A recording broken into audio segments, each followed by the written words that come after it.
Today, we will discuss about the verrucous carcinoma, that is also known as Ackermann tumors. Ackermann नाम का एक scientist था जो ब्रुकस carcinoma दिया था, इसलिए उसको एकरमैन ट्यूमर भी बोलते हैं। बट द मोस्ट फेमस नाम जो है ब्रुकस कार्सिनोमा है। क्या है verrucous carcinoma? It can be define as a warty variant of squamous cell carcinoma characterized by predominantly exophytical overgrowth of well differentiated keratinizing epithelium। मतलब कि जो वर्कस कार्सिनोमा होगा तो क्या होगा ना, एक्जोफाइटिका है, यानी कि जो बाहर की तरफ डोमिनेंट होगा और जो इसमें जो केराटिनाइजिंग एपिथेलियम होगा वो वेल डिफरेंशिएट केराटिनाइजिंग एपिथेलियम है। दो टर्म याद रखिए इसमें, एक बाहर की तरफ ग्रोथ होगा इसका, और जो एपिथेलियम है वो वेल डिफरेंशिएटेड है। ठीक है, अब बात आता है कि वर्कस कार्सिनोमा और स्क्वामस सेल कार्सिनोमा को कैसे डिफरेंस करेंगे। तो on the basis of the mode of growth and infrequent dysplasia and absence of metastasis. जो वर्कस कार्सिनोमा है उसमें मेटास्टेसिस नहीं होता है, ठीक है, बहुत रेयर होता है, मेटास्टेसिस नहीं माना जाता है। ठीक है, उसके बाद आएगा इसका डायग्राम देखते हैं। देखो एक्जोफाइटिका, जैसे कि डायग्राम में आप टंग पर देख पा रहे हैं, एक्जोफाइटिका ओवर ग्रोथ है, क्योंकि बाहर की तरफ आपको एक वाइट कलर का ओवर ग्रोथ देखने को मिल रहा है इसमें। ठीक है, वर्कस कार्सिनोमा में ऐसा बाहर की तरफ ओवर ग्रोथ देखने को मिलेगा। आई होप आप लोगों को समझ में आ रहा होगा। इसके बाद एक टर्म आता है verrucous hyperplasia. It is same like the verrucous carcinoma, but इसमें जो डिफरेंस होगा हाइपोप्लासिया में और जो वर्कस कार्सिनोमा उसमें कि हाइपोप्लासिया में but without destructive pushing border, इसमें कोई डिस्ट्रक्टिव पुशिंग बॉर्डर नहीं रहेगा।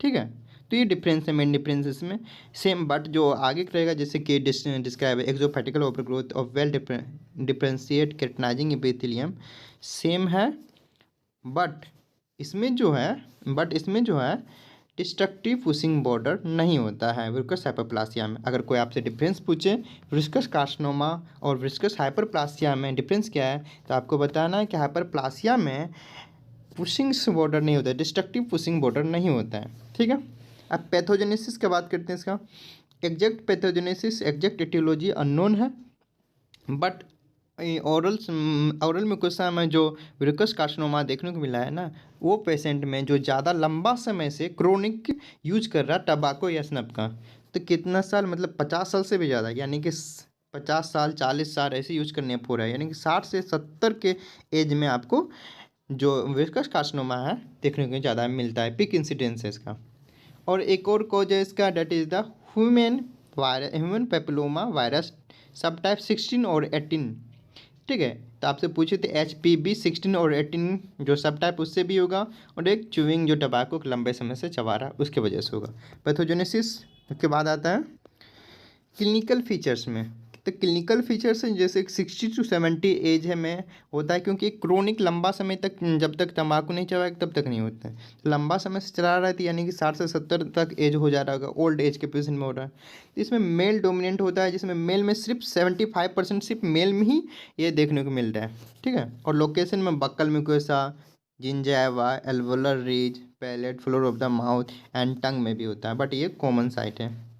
साइंस सिम्टम्स की बात करते हैं, तो एक तो पता है कि न्यूप्लाज्म जो होगा एक्सोफाइटिक होगा and appears like the papillary in natures with a pebbly surface which is sometimes covered by white leukoplakic film.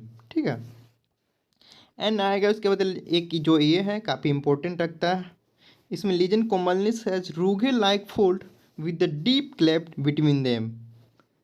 इसका जो है ये आपको मतलब कि शॉर्ट नोट नहीं बोलते हैं, MCQ में भी आता है ये। ठीक है, ये लाइन इसको आप ध्यान से रखिए, याद रखिएगा। The lesions commonly has rugae like fold with the deep cleft between them. And third clinical feature is the lesions on the mandibular ridge या gingiva grow into the overlying soft tissue and rapidly becomes fixed to the periosteum and gradually invading and destroying the mandible. Okay, जो इसके बाद चौथा क्या है, 4th number में है regional lymph node of tender, जो वहाँ का लीजन्स के पास जो लिम्फ नोड होगा वो टेंडर और इनलार्ज हो जाएगा।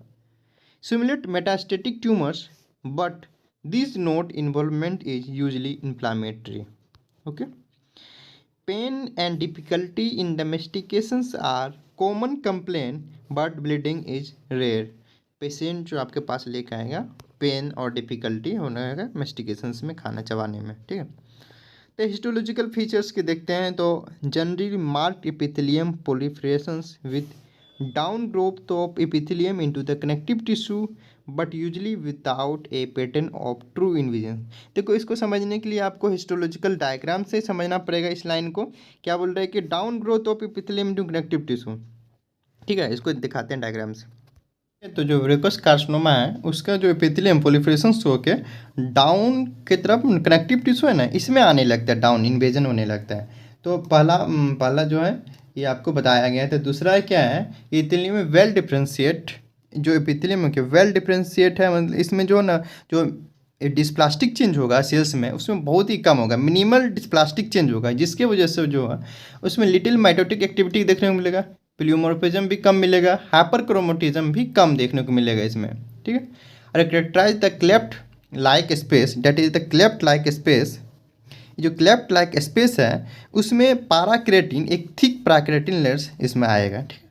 ये हो तो उसके बाद कौन सा है कि जो एपिथेलियम्स है वो well differentiate and show the little mitotic activity, pleomorphism and hyperchromatism, जो कि आपको डायग्राम में दिखा दिए हैं। इसमें मिनिमल डिस्प्लास्टिक फीचर्स होता है। Characterize cleft like space line by thick layer of parakeratin extend from the surface deep into the legion.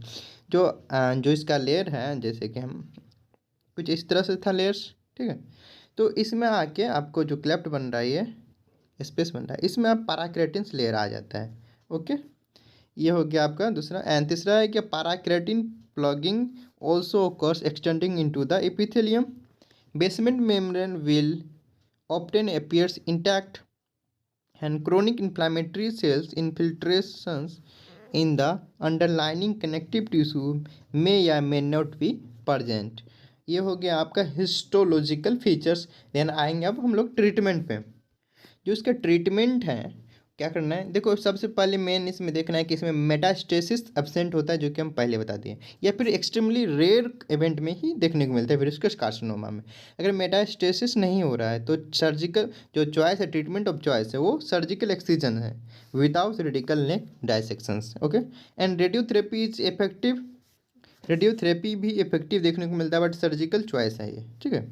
Then chemotherapy कर सकते हैं, बट ये temporary reduce the size of the varicose carcinoma, but it is not definite treatment.